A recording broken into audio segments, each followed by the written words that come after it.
Welcome dear students. आज हम लोग पेपर फर्स्ट का न्यू चैप्टर स्टार्ट करने वाले हैं जिसका नाम है ऑसिलेशन। ये जो यूनिट है बहुत ही जगहों पे इसी यूनिट को सिंपल हार्मोनिक मोशन के नाम से भी जाना जाता है।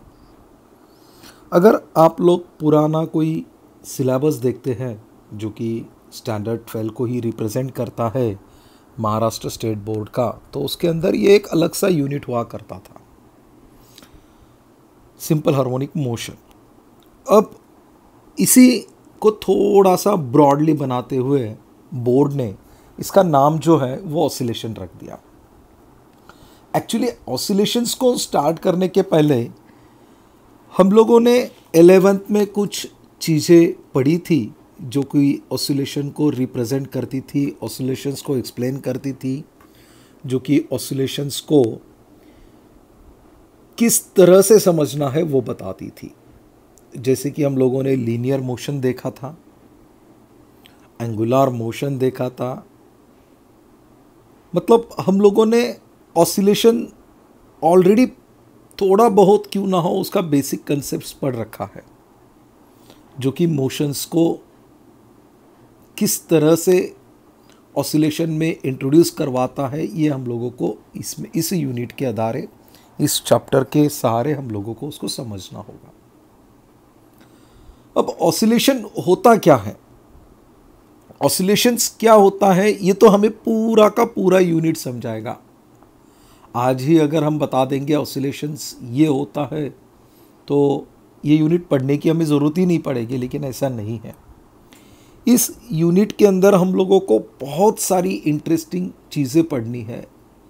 मानो कि ये जो यूनिट है, ये जो ऑसिलेशन है, ये हमें बहुत ही मज़ेदार किस्से सुनाने वाला है। बहुत ही मज़ेदार चुटकुलों के साथ हम लोग ये यूनिट पढ़ने वाले हैं। तो चलिए बच्चों, आज हम इसका इंट्रोडक्शंस देख लेते हैं कि इंट्रोडक्शन में एक्चुअली ऑसिलेशन को किस तरह से समझना है, या इस यूनिट के भीतर, इस पार्ट के भीतर हम लोगों को ऑसिलेशंस में क्या क्या देखना है, उसका इंट्रोडक्शंस क्या क्या है। बेसिकली जब ऑसिलेशंस की बात आती है तो जो ऑसिलेशन है ये खुद में ही बहुत बड़ा एक प्रकार का वर्ड है, बहुत ही एक अलग सा एक, मतलब हम इसको क्या कह सकते हैं कि इस ऑसिलेशंस के अंदर नियर अबाउट हमारा 30%, मोर देन 30% फिजिक्स है। मतलब अगर फिजिक्स 100% है तो उसके अंदर 30% कॉन्ट्रीब्यूशंस किसका है, तो ऑसिलेशंस का है।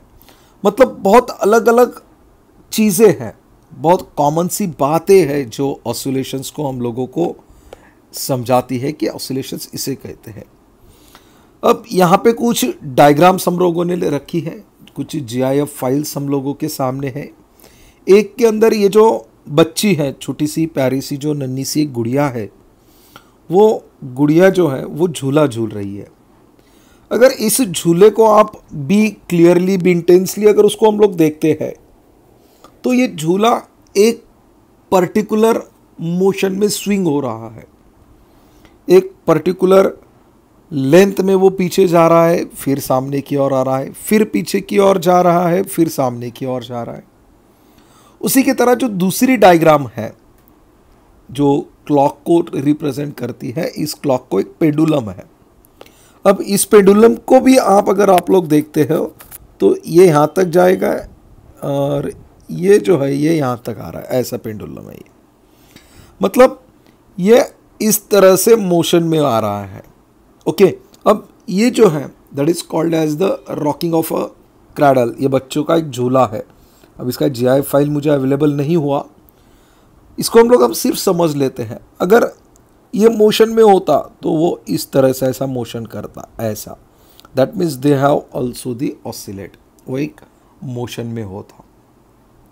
या फिर ये जो वायलिन दिख रहा है आप लोगों को, ये जो वायलिन दिख रहा है, इस वायलिन की जो तार है, एक तार जब इस तार को कोई छेड़ता है या तार को कोई हाथ लगाता है, that means they are vibrating number of times, वो नंबर ऑफ टाइम वाइब्रेट होती है, that means it is nothing but the oscillate.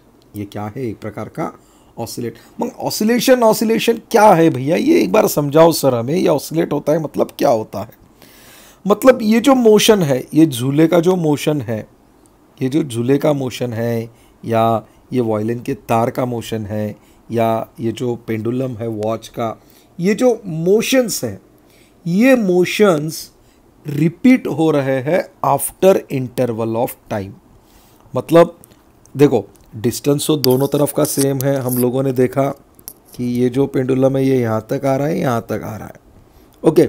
मतलब इसको अगर यहाँ से यहाँ पे जाने को अगर 1 सेकंड लग रहा है तो इसको भी यहाँ पे 1 सेकंड, या तो इसको ऐसा एक रोटेशन यानी एक ऑसिलेशन कंप्लीट करने को अगर 1 सेकंड लग रहा है तो बार बार उसको 1 ही सेकंड लगेगा, दूसरा सेकंड नहीं लगेगा उसको।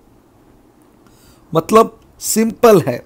इसके अंदर क्या हो रहा है कि जो मोशन है, चाहे वो फिर बच्ची के झूले का हो, चाहे फिर वो क्लॉक के पेंडुलम का हो, चाहे वो क्रैडल का हो, या चाहे वो गिटार के तार का हो, वायलिन नहीं सॉरी वो गिटार है, गिटार के तार का क्यों ना हो, वो जो मोशन है वो मोशन रिपीट करते हैं सर्टन इंटरवल ऑफ टाइम के बाद।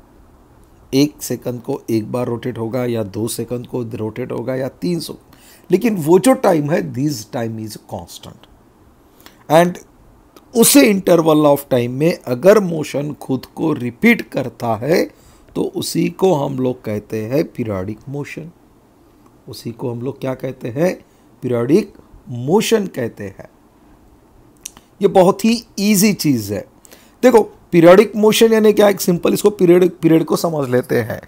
जब आपका पहला वाला लेक्चर होता है स्कूल के अंदर या कॉलेज के अंदर तो नियर अबाउट 45 मिनट्स का होगा। दूसरा भी लेक्चर कितने मिनट्स का होगा? 45 मिनट्स का होगा। तीसरा वाला भी कितना होगा? 45 मिनट्स का होगा। चौथा वाला भी कितना होगा? नहीं सर, हमें चौथे में इंटरवल होती है 10। अरे भैया 10 मिनट के इंटरवल के बाद कितने मिनट का होगा? वो भी 45 मिनट्स का होगा। अगर सेम टाइम पे, अगर सेम इंटरवल ऑफ टाइम पे अगर कुछ चेंज होता है तो that is called as the period, that is called as the period. और दिस इज सिंपली जब मोशन खुद को सर्टन इंटरवल ऑफ टाइम के बाद रिपीट करता है तो उसको हम लोग कहते हैं पीरियोडिक मोशन।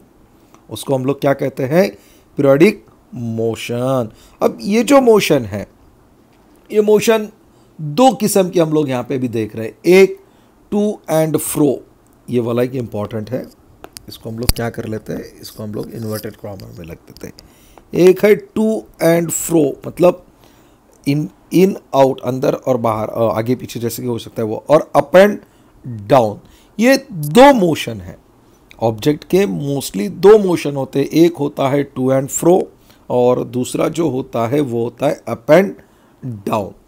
अब जब ऑसिलेटरी मोशन की जब बात आती है, जब ऑसिलेटरी मोशन की जब बात आएगी तो हम लोगों को क्या समझना है कि ऑसिलेटरी मोशन ये कुछ और नहीं है, ये सिंपली पीरियोडिक मोशन है। ये क्या है? सिंपली पीरियोडिक मोशन है। और इस यूनिट के भीतर हम लोगों को डिस्प्लेसमेंट को पढ़ना है जो कि पीरियोडिक मोशन या ऑसिलेटर को एक्सप्लेन करेगा। जस्ट अ मोमेंट, ये रीराइट कर लेते हैं हम लोग, ये रीराइट कर लेते हैं ऑसिलेटरी मोशन।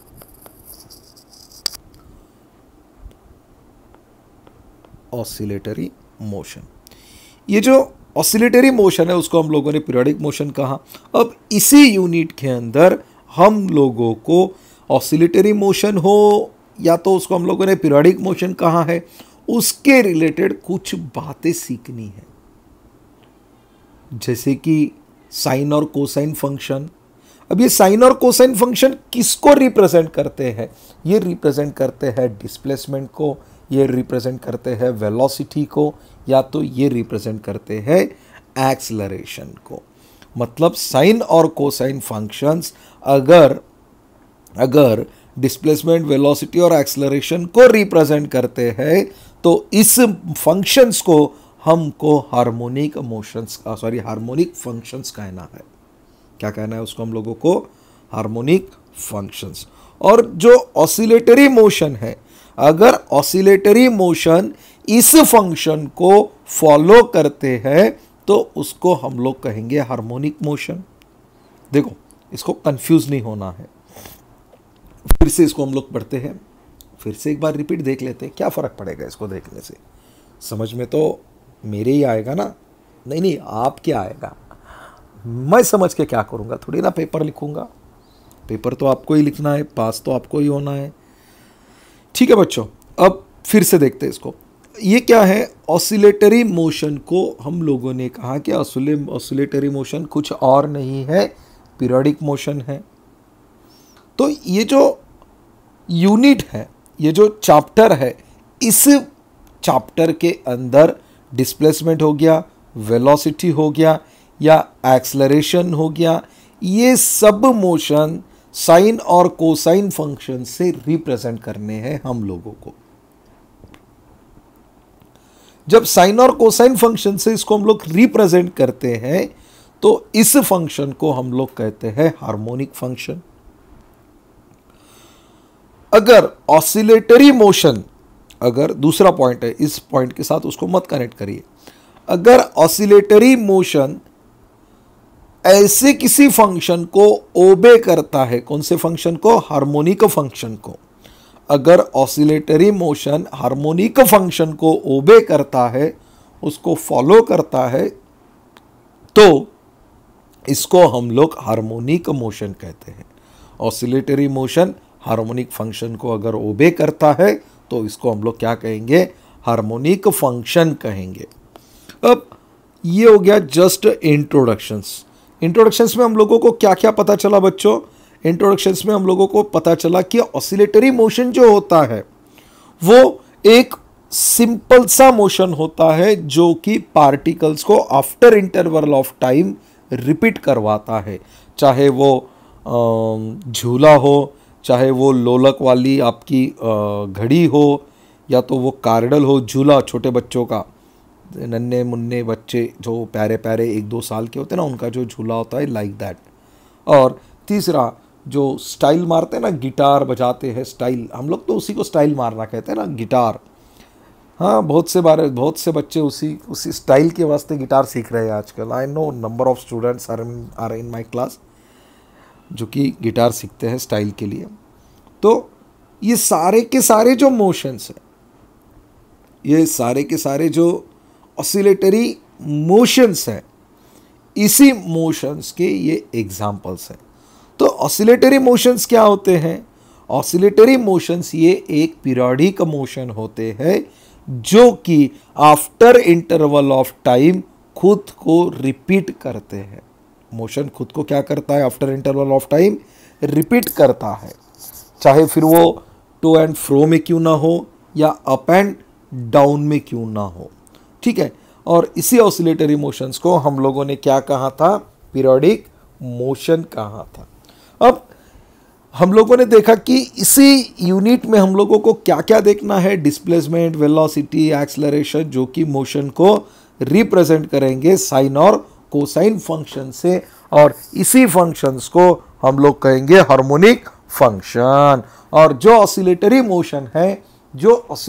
मोशन है, अगर वो इस हार्मोनिक फंक्शन को ओबे करते हैं, फॉलो करते हैं, उसी की राह पर चलते हैं, उसको हम लोग हार्मोनिक मोशन कहते हैं।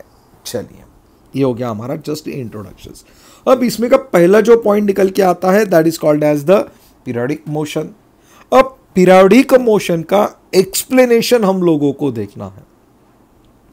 ये पीरियोडिक मोशन जो है, periodic motion we have already seen here, where here the motion repeated after a certain interval of time, that is called as the periodic motions. Look at here, just guys look at here यार।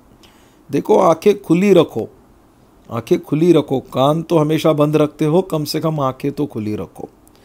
अब periodic motion की basic definition क्या कहती है कि किसी भी प्रकार का मोशन, देखो इसको हम लोग अभी ऑसिलेशन में नहीं ले रहे, इसको हम लोग अभी हार्मोनिक में नहीं ले रहे, इन जनरल डेफिनेशंस को मैं आपको यहाँ पे एक्सप्लेन कर रहा हूँ कि किसी भी प्रकार का motion, any motion which repeat itself after a defined interval of time is called as a periodic motion। अगर किसी भी प्रकार का मोशन है वो खुद को आफ्टर इंटरवल ऑफ टाइम के बाद अगर वो खुद को रिपीट करवाता है तो that is called as the periodic motions. इसका अगर बेस्ट एग्जाम्पल आपको चाहिए तो वो है आपके घर में आपके सर के ऊपर टंगा हुआ फैन। अगर फैन की स्पीड आप 1 करते हो या 2 करते हो या 3 करते हो या तो मैक्सिमम 5 तक करते हो, हर स्पीड के अंदर आपका जो फैन है वो इक्वल इंटरवल ऑफ टाइम के अंदर रोटेट होगा। देखिए, एक की स्पीड कांस्टेंट अगर रहेगी तो एक राउंड लगाने को उसको जो कुछ भी सेकंड लगेगा वही राउंड करने के लिए उसको दूसरे टाइम भी उतने ही सेकंड लगेंगे, तीसरे टाइम भी उतने ही सेकंड लगेंगे। दैट मीन्स वो एक सर्टन टाइम पीरियड के बाद वो खुद को रिपीट कर रहा है। अगर किसी भी तरह का मोशन खुद को एक पर्टिकुलर इंटरवल ऑफ टाइम में रिपीट करता है तो उसको हम लोग कहते हैं पीरियोडिक मोशन। उसको हम लोग क्या कहेंगे? पीरियोडिक मोशन कहेंगे। अब ये जो पीरियोडिक मोशन है, इस पीरियोडिक मोशन के अंदर जो पीरियोडिक या पीरियड्स आ रहे हैं, जो कि हम लोगों को समझना है कि पीरियोडिक टाइम क्या है। तो पीरियोडिक टाइम क्या होता है? एक किसी भी पार्टिकल या किसी भी ऑब्जेक्ट को इक्वल इंटरवल ऑफ टाइम में रिपीट होने के लिए जो टाइम लगता है, उसके एक मूवमेंट के लिए, एक सेट ऑफ मूवमेंट के लिए जो टाइम लगता है, that is called as the period. That is also called as the periodic time. मतलब ये क्या है बच्चों? ये क्या है कि मानो देखो, इसको हम लोग ऐसा यहाँ पे समझ लेते हैं। ये एक डॉट है, ये डॉट, और इसको हम लोग एक सर्कल बनाते हैं लाइक दैट। ऐसा सर्कल बना देते हैं इस डॉट के ऊपर, इसको हम लोग नाम दे देंगे ए। ओके, और ये ऐसा रोटेट हो रहा है, ठीक है। That is in a circular motions for our understanding. एक अंडरस्टैंडिंग करने के लिए हम लोग इसको सर्कुलर मोशन में बयां कर रहे हैं। चलिए, अब जब इसको ये यहाँ पे है, यहाँ पे आ गया, इसको यहाँ से यहाँ तक आने के लिए जो टाइम लगेगा, the time taken for a such set, ये इसका एक सेट हो गया, ये इसका एक मूवमेंट हो गया। एक मूवमेंट करने के लिए अगर उसको 5 सेकंड होते हैं तो इसका पीरियड कितने सेकंड का हो गया? 5 सेकंड का। इसका पीरियोडिक टाइम कितना हो गया? 5 सेकंड हो गया। ये था बच्चों just explanation about the periodic time. ये क्या था? एक पीरियोडिक टाइम का एक्सप्लेनेशन था। अब जो भी इस सेट के अंदर जो भी कुछ मूवमेंट्स होते हैं, जो स्टार्ट को जो मूवमेंट हो गई वही एंड में वही मूवमेंट होनी जरूरी है। मतलब क्या? देखो, इस लोलक के अंदर देखो, इस पेंडुलम के अंदर देखो, एक ऑसिलेशन कब पूरा होगा? ये पार्टिकल्स है, जब ये पार्टिकल्स यहां से जाके वापस इस पोजीशंस पे आएगा। That means at the end of each set of movement,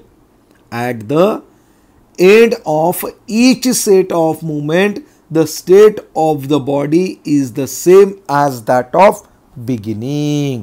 मतलब एक सेट अगर पूरा करवाना है आपको, समझो अब ये वाला जो का झूला है, अगर इसको एक सेट पूरा करना है तो ये कैसा है? लाइक दैट कंडीशंस है। तो इसको पहले ऐसा हो गया, तो ये एक टाइम पीरियड नहीं हो गया, इसको ये ऐसा होके फिर इसको ये पोजीशन में आना होगा। दैट मीन्स उसको यही पोजीशन में आना होगा। That is called as the time period. मतलब इसको और समझाते हैं। देखो, इसकी मानो कि इसकी इनिशियल जो पोजीशन है वो ये वाली इनिशियल पोजीशन है, ठीक है। ये वाली जो है इसकी इनिशियल पोजीशन है। अगर पार्टिकल अगर ये जो पेंडुलम है, ये पेंडुलम यहाँ पे आ गया, ये इसके एक्सट्रीम पोजीशन पे चला गया, लेकिन बच्चों ये एक्सट्रीम पोजीशन के जाने के बावजूद भी इसका एक टाइम पीरियड हुआ क्या? नहीं। कब होगा? जब वो वापस उसके इनिशियल पोजीशन पे आएगा, उसके बिगिनिंग पे आएगा, एट दैट टाइम उसको हम लोग कहेंगे कि एक पीरियोडिक टाइम हो गया। अब इसका दूसरा एग्जांपल भी लेते हैं। मानो ये हमारा सौर मंडल है, ठीक है, ये हमारा एक सौर मंडल है और यहाँ पे हमारी अर्थ है, यहाँ पे क्या है? हमारी अर्थ है, और ये जो है ये हमारा छोटा सा चंदा मामा है, ठीक है। अब चांद क्या करेगा? सिंपली इसको मैं थोड़ा सा इधर वाला एक्सप्लेन कर लेता हूँ। ये अर्थ है, जस्ट अ मोमेंट, ये अर्थ है, ठीक है, और ये जो है ये मून है। ये क्या है? ये ऐसा है कि यहाँ पे मून है। इस मून को एक रोटेशन कंप्लीट करने के लिए जो टाइम लगेगा, that is called as the time period. या तो फिर ये अर्थ है, इस अर्थ को इस सौर मंडल में इस सन के अराउंड एक कंप्लीट राउंड लगाने को जो टाइम लगेगा, that is called as the time period. Why? Because अगर ऐसा हो गया, क्या ऐसा कभी होगा कि पहली मर्तबा जब ये अर्थ जो है ये रोटेट कर रही थी तब 365 दिन लगे, जब दूसरी मर्तबा घूम रही थी तब उसको 360 लगे, जब तीसरी मर्तबा घूम रही थी 370 लगे। ऐसा होता है क्या? नहीं होता है। ऐसा होता है? नहीं होता है। Each and every year they are rotating with the 365 in rotating in 365 days. 365 दिन लगेंगे उसको। कितना लगेगा उसको? 365 दिन लगेगा। ओके, तो ये जो पीरियोडिक मोशन है, ये पीरियोडिक मोशंस हो गया, जस्ट एग्जांपल मून हो गया, उसके बाद सौर मंडल हो गया, आपकी गैलेक्सी का एग्जांपल हो गया, और another one that is called as the electrons which is revolving around the nucleus. जो इलेक्ट्रॉन्स होते हैं जो कि न्यूक्लियस के अराउंड घूमते हैं, वो भी तो एक एग्जांपल हो सकता है इसका, ज़रूर, क्यों नहीं हो सकता है। अब कुछ ऐसे एग्जांपल्स लेते हैं जो कि टू एंड फ्रो से बिलोंग करते हैं, अब ये कौन से हैं? It is nothing but the vibratory motion, that is also called as the oscillatory. मतलब क्या होता है कि जो पीरियोडिक मोशन है, इस पीरियोडिक मोशंस के अंदर जो पार्टिकल्स होते हैं वो पार्टिकल्स खुद को रिपीट करते हैं टू एंड फ्रो मूव्स के अलॉन्ग। मतलब उनका जो पाथ होता है वो पाथ सेम होता है, जैसे कि पेंडुलम, वॉच वाला पेंडुलम, या तो फिर जो गिटार की जो स्ट्रिंग थी, जो तार थी, हम लोगों ने यहाँ पे बताई थी, ये वाली एक सेम पाथ पे वो क्या होगी? रोटेट होगी, वाइब्रेट होगी। उसी को हम लोग कहते हैं वाइब्रेटरी मोशन, और उसी को हम लोग कहते हैं ऑसिलेटरी। ठीक है, अब इसमें तो हम लोगों को कोई भी दिक्कत नहीं है, ये बहुत इजी है सर, मैंने बोला ना ये बहुत इजी है। अब जब ऑसिलेटरी मोशन होता है, ऐसा नहीं है कि कोई भी ऑसिलेटरी मोशन ये पीरियोडिक होगा। देखिए, ऐसा ज़रूरी नहीं है कि हर कोई ऑसिलेटरी मोशन ये पीरियोडिक होना चाहिए, बट ये ज़रूरी, अरे यार उल्टा हो गया, सॉरी, हम क्या कह रहे हैं कि हर कोई ऑसिलेटरी मोशन ये पीरियोडिक है, हर कोई ऑसिलेटरी मोशन ये क्या है? पीरियोडिक है, मगर हर पीरियोडिक मोशन ये ऑसिलेटरी नहीं है। जैसे कि सर्कुलर मोशन पीरियोडिक है बट ऑसिलेटरी नहीं है। फिर से समझाते हैं, हमने गलती की है, हमने यानी मैंने, आपने नहीं की, आप फिर से प्रॉपर इसको सुनिए। क्या कह रहे हैं हम लोग इसको कि हर किस्म का ऑसिलेटरी मोशन ये पीरियोडिक होता है, मगर हर किस्म का ऑसिलेटरी मोशन ये पीरियोडिक होता है, बट हर किस्म का पीरियोडिक मोशन ये ऑसिलेशन नहीं होता, यानी ऑसिलेटरी नहीं होता है। इसका एग्जाम्पल जो कि सर्कुलर मोशन पीरियोडिक है मगर ऑसिलेटरी नहीं है। ये बात बच्चों ध्यान में रखिए, ज़रूरी है ध्यान में रखना। अब ये जो ऑसिलेटरी पीरियोडिक मोशन होते हैं, इसी को सिंपल हार्मोनिक मोशंस के अंदर अगर हम लोग देखते हैं तो इसकी ऑसिलेटिंग बॉडी जो होती है वो ऑसिलेटिंग बॉडी ये टू एंड फ्रो के बिलोंग्स मूव करती है। That means these are move from its mean position to a extreme position with a certain fixed path. उसके मीन पोजिशन पे आएगी। देखो इसको हम लोग यहाँ पे समझते हैं, ये इसकी होगी मीन पोजीशन, इसको हम लोग क्या कहेंगे, ये होगी इसकी मीन पोजीशन। इस मीन पोजीशन से इधर एक्सट्रीम पोजीशन पे जा रही है, इधर एक्सट्रीम पोजीशन पे जा रही, या तो इसको हम लोग यहाँ पे मीन मान लेते हैं, मीन से इधर एक्सट्रीम पे जा रही है, वापस फिर कहाँ पे आ रही है, मीन पे आ रही है। दैट मीन्स ये एक फिक्स्ड पाथ है।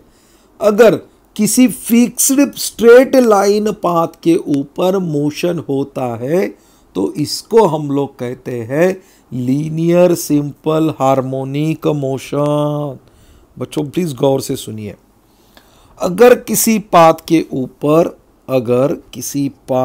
ऊपर स्ट्रेट लाइन में मोशन होता है तो उसको कहेंगे linear simple harmonic motion. If the path is a straight line, path कैसी है हमारी, स्ट्रेट लाइन है।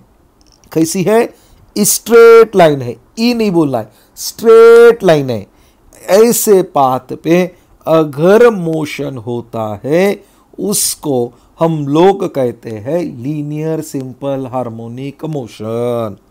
अगर यही पाथ अर्क है, किसी का सर्कल का अर्क है, that means if the path is an arc of the circle, that motion is called as the angular simple harmonic motion।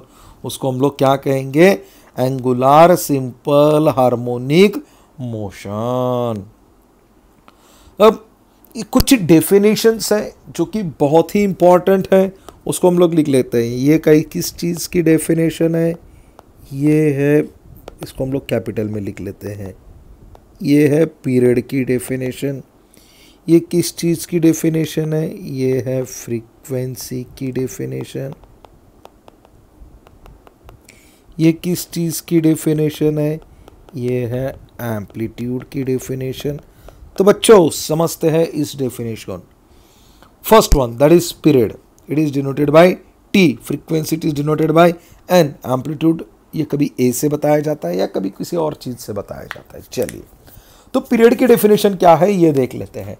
The smallest interval of time after which to and fro motion is repeated. Simple है, चलो इसको किताबी रट्टा नहीं मारेंगे, इसको समझ लेते हैं।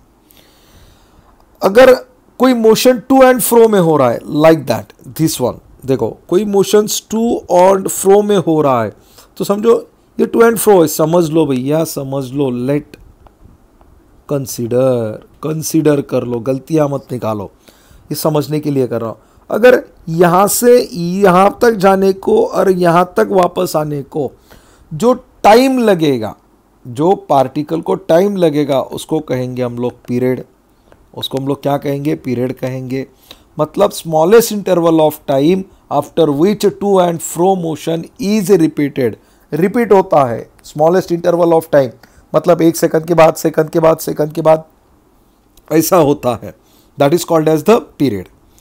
अब एक यूनिट टाइम के अंदर, चाहे फिर वो 1 मिनट हो या 1 सेकंड हो, कोई भी unit time, number of oscillation completed per unit time is called as the frequency. एक पर्टिकुलर टाइम के अंदर, समझो 5 मिनट के अंदर ये कितनी बार टू एंड फ्रो रिपीट होता है, that is called as the frequency. ये क्या हो गया उसका यूनिट टाइम। फ्रीक्वेंसी के अनदर एक डेफिनेशन भी है, the number of evolution performed by particle per second, that is called as the frequency. तो वो इंपॉर्टेंट नहीं है, ठीक है। फ्रीक्वेंसी यानी क्या होती है, नंबर ऑफ ऑसिलेशन, कितने ऑसिलेशन हो रहे हैं भैया इसके अंदर, कितने ऑसिलेशन हो रहे हैं एक यूनिट टाइम के अंदर। तो वो यूनिट टाइम सेकंड हो, मिनट हो या आवर हो, कितने हो रहे हैं उसको कहते हैं फ्रीक्वेंसी। उसी को क्या कहते हैं हम लोग? फ्रीक्वेंसी कहते हैं। तीसरा क्या है? एम्पलीट्यूड। अब एम्पलीट्यूड को हम लोग इसको समझते हैं यहाँ पे, चलिए इस डायग्राम्स को लेके समझते हैं। अब ये जो लोलक है यानी ये जो पेंडुलम है, पेंडुलम की मीन पोजीशन यहाँ पे है। ये क्या है? यहाँ तक उसकी एक्सट्रीम पोजीशन है। कौन सी वाली पोजीशन है? एक्सट्रीम वाली पोजीशन है। इसको हम लोग कॉपी कर लेते हैं और इसको नीचे ले लेते हैं। Just second guys.